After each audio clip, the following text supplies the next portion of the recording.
Alright, hey everybody, this is Eric from Game Shampoo. I'm here with Dan Miller, and we're going to get a little history lesson on some significant pinball games. Yeah, so do it pretty quick, but the pinball comes from a game called bagatelle, which was invented in France and played even in the 1700s. And then a guy named M. Redgrave moved to the United States, and he patented the plunger, which has been on essentially every pinball game since. This is sort of like a home game, but he made a lot of them in the late 1800s.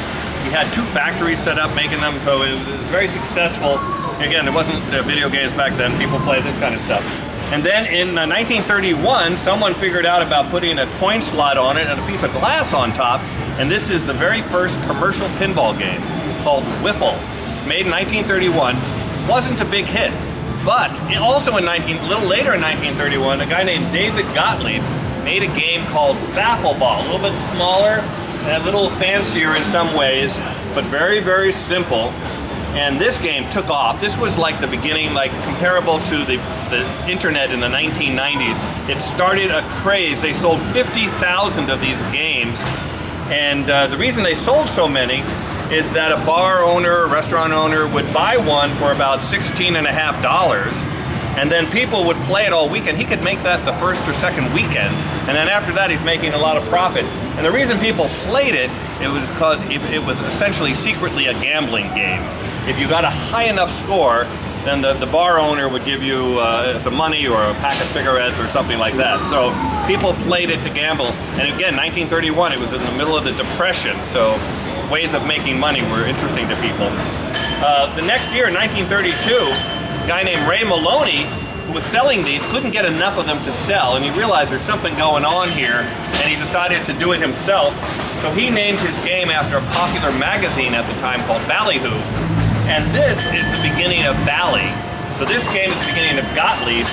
Bally also branched off into fitness centers, hotels, and slot machines and things like that. So all that came from this game. It was also very, very popular. We're going to move down here, some other interesting old games.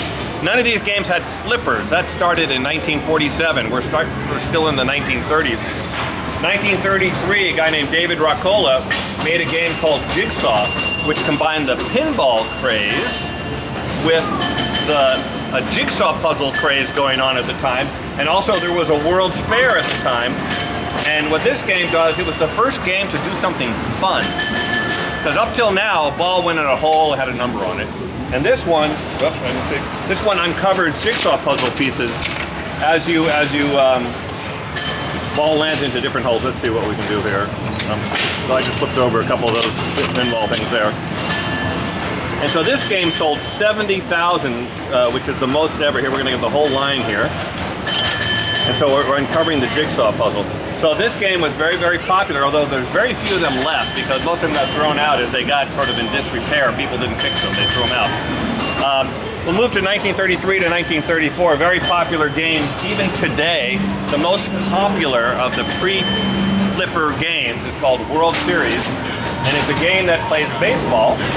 It does, one game is 3 outs, and the ball goes around. Again, no flippers, but if you can get the ball going down the center channel, it keeps track of balls, strikes, and outs, and also singles. And let's see, and we got a hit.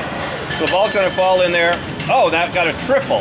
And if the ball went to the home run, it would fall into this runs tray. We can keep track of the runs, and that's how you won if you got a lot of runs.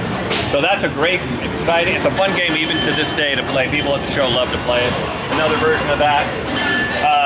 Following in our baseball theme for a moment, much, much later, 1948. This is a game that plays baseball and has that same turntable, but now it's on the back glass, and we have a little bat, and as we, the balls are basically running the bases in the back. Oh, we got a home run.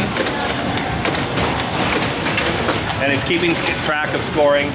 And this is kind of cool, following the same idea. Back in 1952, or 1951, I think, it was 20 years after World Series, so the patents had expired. That was such a popular game, they decided in 1952 to remake it. But this time, an electrical version, no flippers. But by this time, other games had flippers, so it was not a popular game. Even though it was hugely popular in the 30s, it wasn't popular again in the 50s. Although it's amazing the effort went into making this game compared to the purely mechanical game we just saw.